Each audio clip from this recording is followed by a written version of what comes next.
Welcome students. आज हम देखने वाले हैं एससीआई की यूनिट 2। हमने फर्स्ट यूनिट पूरी कंप्लीट कर ली थी। इससे पहले मैंने वीडियो बनाई थी, आपने वो नहीं देखी तो आप जाके चैनल पर चेकआउट कर सकते हैं। ठीक है, हमने यूनिट 1 के सारे टॉपिक उसमें कवर कर लिए थे। अब हम यूनिट 2 को कवर करेंगे।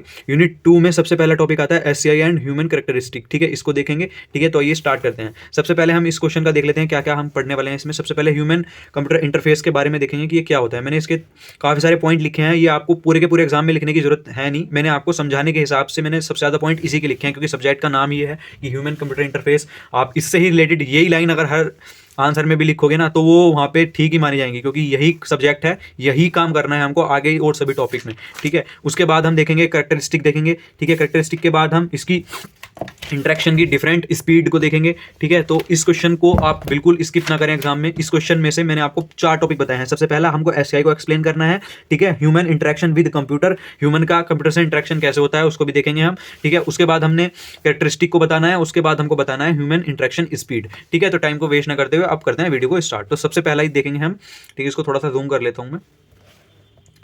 अब देखिए यहाँ पे HCI human computer interface. HCI की पहली जो मैंने लाइन लिखी है सिंपल कि human computer interaction involves how people interact computer. ठीक है, कि कंप्यूटर से पीपल किस तरह से इंटरेक्ट करेंगे एंड अदर डिजिटल टेक्नोलॉजी। ठीक है, तो इसमें सिर्फ हम यही पढ़ते हैं कि पीपल कंप्यूटर से किस तरह इंटरेक्ट करेंगे और अदर डिवाइसेस से किस तरह इंटरेक्ट करेंगे इजीली। ठीक है, इट रिस्पेक्ट और प्राइवेसी एंड सिक्योरिटी। ये हमारी जो सिक्योरिटी है होती है और प्राइवेसी होती है उसको रिस्पेक्ट करता है, उसको मेंटेन करके चलता है। ठीक है, SCI focus on how people interact with computer. ये फोकस किस चीज पर करता है, वो पहली लाइन में बताया था मैंने कि ये फोकस करता है कि कंप्यूटर किस तरह से इंटरेक्ट कर रहा है ह्यूमन से, उस पर ज्यादा फोकस करता है और हम उसको इजी और कैसे कर सकते हैं उस इंटरेक्शन को। ठीक है, it aims to make technology easy to use. Next line में ये लिखा है, इसका मुख्य एम जो होता है वो क्या होता है कि हम टेक्नोलॉजी को कैसे और ज्यादा इजी टू यूज बनाएं। ठीक है, इसका मेन उद्देश्य यही होता है। उसके बाद designer study human behaviour and preferences, मतलब ह्यूमन बिहेवियर के अकॉर्डिंग डिजाइनर इसको स्टडी करते हैं और इसमें इंप्रूवमेंट करते हैं। Interface should be intuitive and user friendly. यहाँ पे जो इंटरफेस होता है वो यूजर फ्रेंडली होता है, जिससे कि हम आसानी से इसमें वर्क कर पाएं। ठीक है, enhance communication between user and technology. सबसे मेन बात इसकी यही होती है, ये हमारी कम्युनिकेशन को इनहेंस करता है। जैसे कि हम अपने कंप्यूटर से कोई भी काम करवा रहे हैं तो वो एक तरह का कंप्यूटर और यूजर के बीच में कम्युनिकेशन होता है, ये उसी पे वर्क करता है और इसको और ज्यादा इंप्रूव करता है, इनहेंस करता है। ठीक है, जिससे कि यूजर टेक्नोलॉजी से और भी अच्छे से कम्युनिकेट कर पाए। ठीक है, HCI help us remember how to use thing. ठीक है, ये क्या करता है, याद करता है कि कोई सी चीज हमको किस तरह से टेक्नोलॉजी में यूज करनी है। ठीक है, SCI wants technology to make feel good. ठीक है, it think about different culture and background. SCI help us work and play more efficiently. इसमें इफिशिएंटली हमको वर्क करने की सारी चीजें मिलती हैं। उसके बाद it's all about making your digital world easier, friendly and more fun. ये हमारे लिए ओवरऑल क्या क्या चीजें करता है, सबसे पहला हमारे लिए डिजिटल वर्ल्ड को इजियर बनाता है। ठीक है, फ्रेंडलियर बनाता है एंड मोर फन, उसमें हमको इंजॉय आए। ठीक है, सर्च करने में, तो वो सब चीजें हमको ये देता है। SCI involve the new technologies and needs. ठीक है, SCI include study how user feel and experience while using technology. कि यूजर, हम इस चीज के बारे में स्टडी करते हैं कि यूजर टेक्नोलॉजी को यूज करते हुए क्या क्या चीज फील कर रहा है और क्या एक्सपीरियंसेस उसके हैं, क्या एक्सपीरियंस उसके हैं, वो सभी चीज हम इसमें स्टडी करते हैं, जो हमारा है एचसीआई ह्यूमन कंप्यूटर इंटरफेस। तो अब आपको इतना समझ आ गया होगा, अगर 5 मार्क्स में आए तो आप इसको आसानी से लिख पाओगे। ठीक है, ये मैंने यहाँ पे क्वेश्चन में 4 टॉपिक बताए थे, HCI, human interaction with computer, characteristic और ह्यूमन इंटरेक्शन स्पीड। इसमें होगा क्या, 2 टॉपिक आपको कोई से भी पूछ लेगा। ठीक है, जैसे कि ये पूछेगा और ह्यूमन इंटरेक्शन स्पीड पूछ लेगा। ठीक है, कैरेक्टरिस्टिक और ह्यूमन इंटरेक्शन स्पीड भी पूछ सकता है। ठीक है, इनमें से 3 या 2 कोई भी टॉपिक आपको पूछ सकते हैं, तो उसके मुताबिक ही आपको यहां पे आंसर देना होगा। अब यहाँ पे नेक्स्ट हम बढ़ते हैं आगे, ह्यूमन इंटरेक्शन विद कंप्यूटर। अब इसमें क्या है बिल्कुल सेम ये भी, लेकिन इसमें थोड़ी सी और हम लिखेंगे ज्यादा कि human interaction with computers also known as human computer interaction, वही है also known as human computer interaction, refer to process to user engaging with digital system and technology through input and output method। ठीक है, ये आगे भी पढ़ेंगे हम। आगे क्या है, एससीआई फोकस ऑन, यहाँ पे देखिए SCI focus on designing and study interface that facilitate smooth and interactive interactions between human and computer. यहाँ पे सिंपल आपको 2 चीजें ध्यान रखनी है। सबसे पहला ये इस चीज के बारे में स्टडी है और वो चीज हमको प्रोवाइड कराता है, जैसे कि स्मूथनेस हमको प्रोवाइड कराता है, इस चीज के लिए फैसिलिटेट करता है हमको। ठीक है, और ह्यूमन के और कंप्यूटर के बीच इंटरेक्शन बहुत स्मूथली हो सके। ठीक है, और कोई भी यहाँ पे लोडिंग टाइम या जो भी कॉम्प्लेक्सिटी क्रिएट होती है वो कुछ भी क्रिएट यहाँ पे ना हो। सिंपली हम सिंप्लिसिटी हो, ठीक है, और हम अच्छे से स्मूथली उसको एक्सेस कर पाएं, ठीक है। अब आता है नेक्स्ट पॉइंट। अब हम देखेंगे की expect of human interaction with computer. तो इसके हम 5 पॉइंट देखेंगे, होते तो काफी सारे हैं लेकिन मेनली आप 5 भी लिख के आओगे तो भी आपके काफी अच्छे नंबर आने वाले हैं, ठीक है। बहुत ही इजी है ये, ठीक है। जैसे इनपुट मेथड है, इनपुट मेथड में हम क्या करते थे, हम इनपुट डिवाइस का यूज करते थे, ठीक है। जैसे कि हमारा हो गया टच स्क्रीन, हो गया कीबोर्ड, हो गया माउस, हो गया, ये सब क्या है, इनपुट डिवाइस है जिससे हम अपना इनपुट देते हैं कंप्यूटर को। तो वही यहाँ पे लिखा है user interact with computer using various input device. User किस चीज से इंटरेक्ट करता है, using various input device, input device से इंटरेक्ट करता है, ठीक है। जैसे सच एज कीबोर्ड हो गया, माइक हो गया, टच स्क्रीन होगी। जैसे फोन पे आप चला रहे हैं तो आपकी टच स्क्रीन क्या है, एक इनपुट की तरह वर्क करेगी, ये इनपुट डिवाइस है, ठीक है। Voice recognition, gesture and motion sensor etc, ठीक है। तो ये सारे इनपुट डिवाइस थे हमारे। उसी के साथ साथ आउटपुट, आउटपुट में क्या है, जो भी आपको फीडबैक मिलेगा इन्फॉर्मेशन से तो वो सब आउटपुट स्क्रीन पर डिस्प्ले होगा। जैसे कि स्पीकर, स्क्रीन, स्पीकर, स्पीकर से मतलब ऐसे जैसे कि कोई भी आपने अगर ब्राउजर ओपन किया हुआ है, वहां पे आपने कोई सॉन्ग चला लिया, सॉन्ग चलाने के बाद जो आपको आउटपुट मिलेगा वो स्पीकर के द्वारा मिलेगा। वहां पे जो सॉन्ग आएगा, सॉन्ग की आवाज किससे आ रही है, तो स्पीकर से आ रही है। तो वहां पे स्पीकर क्या है, एक आउटपुट डिवाइस है, ठीक है। तो यही यहाँ पे लिखा है। उसके बाद graphical user interface. Graphical user interface में मैंने बताया था आपको पिछली बार जब हमने ग्राफिकल यूजर इंटरफेस पढ़ा था, वहां पे पूरा एक 10 मार्क्स वाला क्वेश्चन हमने कवर किया था पिछली यूनिट में। तो उसमें मैंने सिंपली 2 बातें बताई थी कि जब हमारा टेक्स्ट बेस्ड सारा सिस्टम था, उससे उसको हमने इंप्रूव करके ग्राफिकल यूजर इंटरफेस पे गए थे हम। तो यहाँ पे ग्राफिकल यूजर इंटरफेस में हमको क्या क्या चीजें मिली थी, जैसे विजुअल एलिमेंट मिले थे, जैसे icon, window, menu and buttons to enable user to interact with computer application and system, जिससे कि और आसानी से यूजर काफी सारे एलिमेंट की हेल्प से कंप्यूटर एप्लीकेशन और सिस्टम को और इजीली अच्छे से एक्सेस कर पाए, उससे इंटरेक्ट कर पाए, ठीक है। नेचुरल लैंग्वेज प्रोसेसिंग, ये और भी ज़्यादा थोड़ा सा इंप्रूवमेंट इसमें हो जाता है। नेचुरल लैंग्वेज में जैसे एलेक्सा, सिरी, इसमें क्या हो गया, हम नेचुरल लैंग्वेज से, गूगल असिस्टेंट हो गया एक इसका एग्जांपल, वहाँ पे हम उसको अपनी नेचुरल लैंग्वेज में कमांड देते हैं। जैसे कि हिंदी में हम बोल रहे हैं कि Alexa light on, light of, ठीक है। तो इसी तरीके से सारी जो नेचुरल लैंग्वेज प्रोसेसिंग में इसमें अंदर आती है कि NPL allows to communicate with the computer using natural language commands and response as seen in voice assistants like Alexa, Siri, ठीक है। और भी काफी सारे अब तो आ गए हैं मार्केट में, ठीक है। तो 1-2 एग्जांपल आप जरूर देके आना। इसके टेक्स्ट बेस्ड इंस्ट्रक्शन, अब ये क्या है, touch screen label direct manipulation of elements make interaction more टाइटलिक एंड इंटरेक्टिव। यहाँ पे सिंपली आपको कुछ नहीं, टच बेस्ड इंटरेक्शन जैसे भी आप अपने फोन के साथ करते हो, सिंपली वही चीज यहाँ पे लिख के आनी है कि यहाँ पे डायरेक्ट मैनिपुलेशन होता है एलिमेंट्स के साथ, कोई भी हमको अदर चीज यहाँ पे यूज नहीं करनी पड़ती। जैसे कंप्यूटर में हमको कीबोर्ड यूज करना पड़ता था, माउस, तो यहाँ पे डायरेक्ट हम उसके साथ कर सकते हैं। उसके बाद यहाँ पे सबसे मेन चीज है ये कि कैरेक्टरिस्टिक देखनी है ह्यूमंस की। ह्यूमन की कैरेक्टरिस्टिक सबसे पहला है हमारा।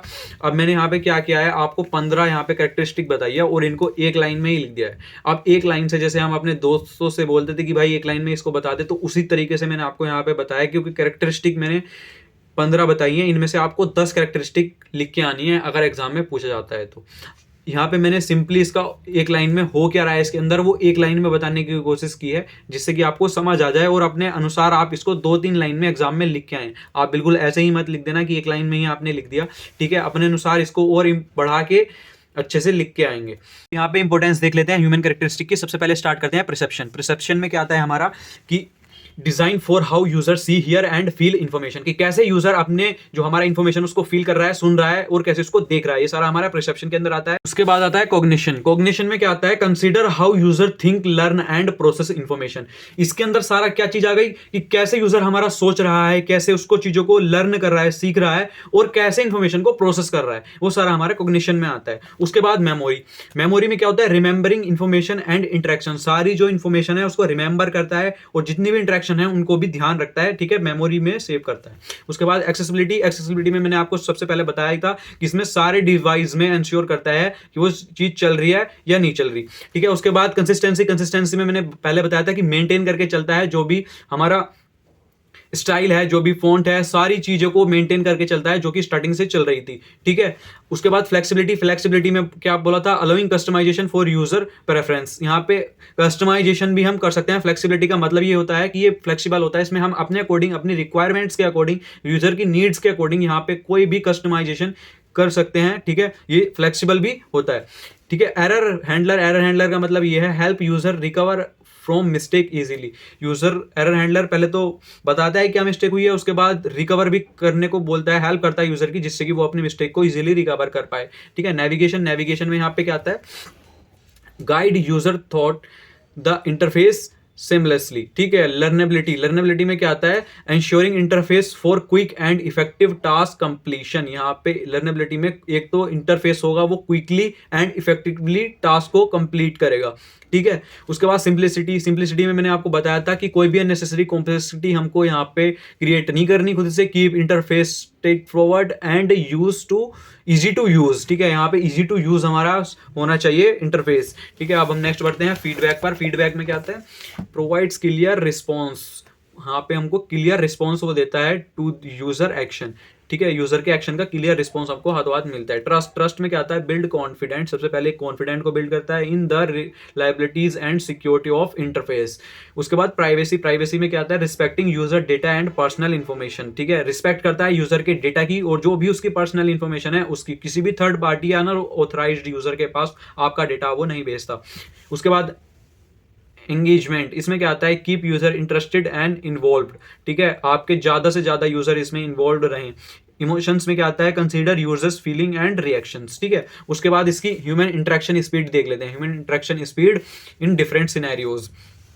सबसे पहला आता है टाइपिंग स्पीड में क्या आएगा कि average typing speed of most individual in around 40 to 50 word पर मिनट। जो भी एवरेज स्पीड हमारे सामने निकल के आती है इंडिविजुअल्स की, किसी भी जो नॉर्मल है उनकी 40 to 60 वर्ड आती है। बट यहाँ पे और भी बोला गया है पर minute on a computer keyboard, ठीक है। कंप्यूटर कीबोर्ड पर जो स्किल्ड वाले बंदे हैं उनकी आ जाती है 80 से 80 वर्ड पर मिनट और उससे भी ज्यादा, ठीक है। जो कि स्किल्ड हैं, जो कीबोर्ड पर प्रैक्टिस करते हैं उनकी, ठीक है, उनकी स्पीड नॉर्मल एवरेज बंदों से ज्यादा होती है, ठीक है। रिएक्शन टाइम को दो चीजें ध्यान रखनी है। जो भी ह्यूमन रिएक्शन होता है वो सिंपली यहाँ पे 200 से 300 मिली सेकेंड, ठीक है। 200 मिली सेकेंड आप सिंपली बोल सकते हो इसको, ठीक है। यहाँ पे इतना रिएक्शन टाइम होता है एक यूजर का, ठीक है। और वो एज टू एज भी वेरी करता है, ठीक है, कि एज अगर बंदे की क्या है उसके अकॉर्डिंग भी वहां पे अटेंशन टाइम को, रिएक्शन टाइम को देखा जाता है कि किसी बंदे की ये ज्यादा है तो उसको रिएक्शन टाइम में टाइम ज्यादा लग रहा है, ठीक है। तो उसके अकॉर्डिंग भी हम ये वेरी करता है, ठीक है। उसके अकॉर्डिंग हम देखते हैं कि क्या किसी का रिएक्शन टाइम है, ठीक है। नेक्स्ट हम आगे देखेंगे। वीडियो पसंद आ रही है, वीडियो को लाइक करना, चैनल को सब्सक्राइब कर लेना यार, ठीक है। आप सब्सक्राइब नहीं करते और लाइक करना तो भूल ही जाते हो, please like this video. Speech rate, अब यहाँ पे क्या है, स्पीच रेट में क्या आता है, the average speech rate for conventional speech about 150 to 160 word पर मिनट, ठीक है। जो भी यहाँ पे स्पीकर्स होते हैं, ठीक है, वो यहाँ पे 150 से 160 वर्ड पर मिनट बोल लेते हैं, ठीक है। उसके बाद इसने बताया है कि however this very based on speakers and language complexity. जो भी यहाँ पे स्पीकर होते हैं उनकी स्पीड नॉर्मल बंदों से ज्यादा हो सकती है और इसकी स्पीड वेरी करती है लैंग्वेज की कॉम्प्लेक्सिटी पर। जैसे हम हिंदी बोलने पे आए हैं तो हिंदी हम बहुत तेजी से बोल सकते हैं, बहुत अच्छे से बोल सकते हैं और सही बोल सकते हैं। लेकिन अगर हम चाइनीज भाषा बोलें तो हमको ना तो वो समझ आएगी, ना हम उसको इतनी फास्ट जितनी हिंदी बोल पाएंगे उसको बोल पाएंगे, ठीक है। तो ये काफी सारी लैंग्वेज टू लैंग्वेज वेरी करता है, ठीक है, स्पीच रेट। उसके बाद रीडिंग स्पीड में क्या आता है, average reading speed of adults is around 200 to 300 words पर मिनट। जो भी एवरेज स्पीड है अडल्ट की, जो 18 साल के हो गए हैं, उनकी 200 से 300 वर्ड पर मिनट यहाँ पे मानते हैं, with comprehension and speed trade offs, ठीक है। जेस्चर रिकग्निशन, ठीक है, और डिसीजन मेकिंग और मल्टीटास्किंग, तीन और रह गए हैं, इनको भी देख लेते हैं।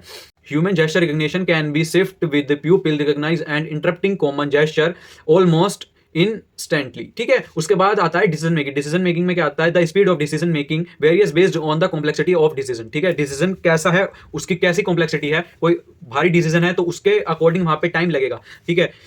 सिंपल डिसीजन में be made quickly while complex decision make longer. जैसे कोई सिंपल डिसीजन किसी बंदे को लेना होता है तो वो जल्दी ले लेता है, क्विकली ले लेता है। अगर वहीं पे कॉम्प्लेक्स डिसीजन किसी को लेना होता है तो उसमें वो टाइम लगा के सोचता है। जैसे कोई भी आपको महंगी चीज परचेज करनी है तो वहाँ पे आप थोड़ा दिमाग लगा के सोचोगे कि ये मेरे लिए सही है या नहीं है, कहीं मैं मनी को वेस्ट ना कर दूं। ठीक है, तो उसी तरह से यहाँ पे डिसीजन मेकिंग का काम होता है। मल्टीटास्किंग में क्या है, मल्टीटास्किंग है human multitasking abilities very but it's generally acknowledgeable that switching between task can cause cognitive delays. ठीक है, अब यहाँ पे हम नेक्स्ट क्वेश्चन की तरफ बढ़ते हैं। ये हमारा पहला क्वेश्चन यहाँ पे कंप्लीट हुआ।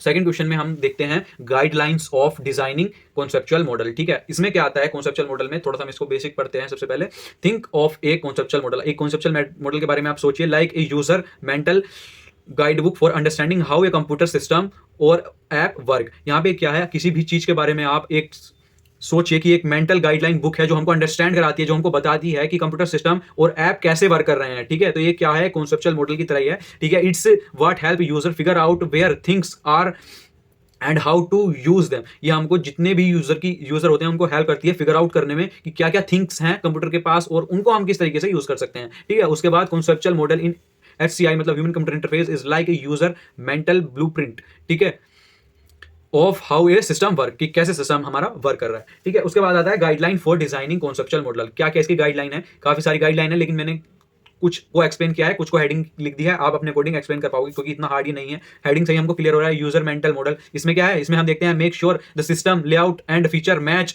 With user expect so they can easily understand and use it. अब यहाँ पे सिंपली ये कह रहा है कि जो भी आपका लेआउट है, जो आपका फीचर है, वो यूजर के एक्सेप्टेशन से मैच हो रहे हैं या नहीं, जिससे कि वो अच्छे से आपका जो कंटेंट है उसको इजीली अंडरस्टैंड कर पाए और उसको यूज कर पाए। ठीक है, उसके बाद मैपिंग। मैपिंग में क्या आता है, make it clear how each action lead to response so user can predict how will happen. User इसमें प्रेडिक्ट कर लेता है कि कैसा एक्शन को हमको लीड करना है। उसके बाद हायरार्की एंड ऑर्गेनाइजेशन, इसमें क्या है, अरेंज थिंग लॉजिकली। इसमें हम थिंग्स को लॉजिकली अरेंज करते हैं, पुट रिलेटेड आइटम टुगेदर। ठीक है, सो user can find what they need easily. ठीक है, यूजर को जो भी चीज निकालनी होती है, फाइंड करनी होती है, उसको आसानी से कर पाता है अगर हमारी चीजें लॉजिकली या एक ऑर्गेनाइज्ड वे में लगी हुई हों।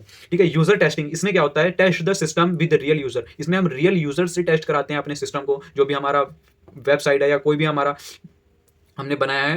ठीक है, उसको हम रियल वर्ल्ड यूजर से चेक कराते हैं और make sure that get it and to find where they might struggle. ठीक है, हम वहां पे कंफर्म करते हैं कि जो हमारा प्रोसेसर, जो हमने वेबसाइट बनाई है, वो वहीं कहीं पे स्ट्रगल तो नहीं कर रही, सभी चीजें प्रॉपरली उसमें वर्क कर रही हैं या नहीं कर रही, उसको फाइंड आउट करते हैं। अगर कोई चीज हमारी खराब निकलती है तो हम उसको उसके यूजर की अकॉर्डिंग, उसकी नीड के अकॉर्डिंग वहां पे एडजस्ट करते हैं। ठीक है, यहाँ पे हमने 4 पॉइंट इसके देख लिए, वो आगे बढ़ते हैं।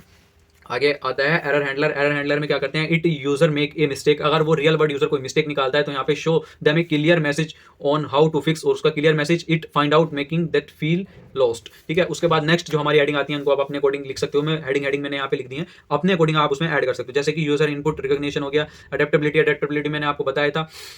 ठीक है, इसमें documentation and help, task flow और ETC, काफी सारे इसके और भी एग्जांपल हो सकते हैं। इन सभी पॉइंट को देखने के बाद हम नेक्स्ट क्वेश्चन पे आते हैं कि अब हम देखेंगे golden rule heuristic help interface designer take account of cognitive psychology. ठीक है, अब ये बहुत सिंपल है। ठीक है, थोड़ा सा ध्यान देके पढ़ना। ठीक है, ह्यूरिस्टिक में क्या आता है, सबसे पहले ह्यूरिस्टिक का मतलब आपको बताना चाहिए, मतलब अनुमानी कोई भी चीज। इसको देख लेते हैं कि ये क्या करता है, mental shortcut help us make decision quickly. ये मेंटल शॉर्टकट्स को हमारे लिए बना के देता है। ठीक है, अनुमानी शॉर्टकट्स जो हम अपने अकॉर्डिंग तैयार करते हैं उनको बना के देता है। किसके, क्यों, help us to make decision quickly, जिससे कि हम डिसीजन क्विकली ले सके।